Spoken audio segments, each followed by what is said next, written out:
ഇങ്ങനെ ഒരു കാഴ്ച മലയാളക്കരയ്ക്ക് പരിചിതമല്ല. രാജുവിന്റെ വീട്ടുമുറ്റത്ത് കുലകളായി പഴുത്തു നിൽക്കുന്ന ഈന്തപ്പഴം കൗതുക കാഴ്ചയാണ്. മക്കളുടെ നിർബന്ധത്തിലാണ് വയനാട് പുൽപ്പള്ളി മീശക്കവല സ്വദേശി രാജു ഈന്തപ്പഴ തൈ നട്ടത്.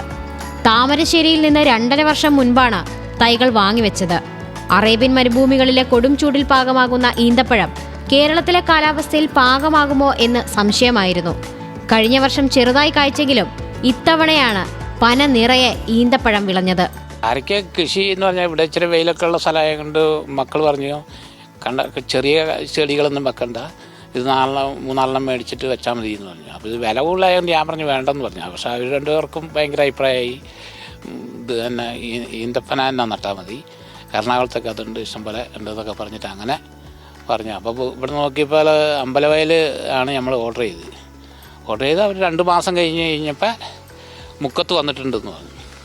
പിന്നെ മുക്കത്തുനിന്ന് നമ്മൾ വണ്ടി വിളിച്ച് കൊണ്ടുപോയി. 7000 രൂപയാണ് ഒരു തൈക്ക് വില. 4 തൈകൾ സ്ഥാപിക്കുന്നതിന് 50,000 രൂപയ്ക്കടുത്ത് ചെലവായി.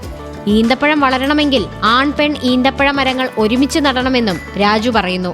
2.5 വർഷം കൊണ്ടാണ് ഈന്തപ്പഴം കായ്ച്ചു പൂർണ്ണ വളർച്ചയിലെത്തിയത്. നല്ല തണുപ്പുള്ള കാലാവസ്ഥയാണ് മരത്തിന് ചുവട്ടിലെന്നതും പ്രത്യേകതയാണ്. അപൂർവമായി വളർന്ന ഈന്തപ്പഴ മരം കാണാൻ നിരവധി പേരാണ് ഇവിടേക്ക് എത്തുന്നത്.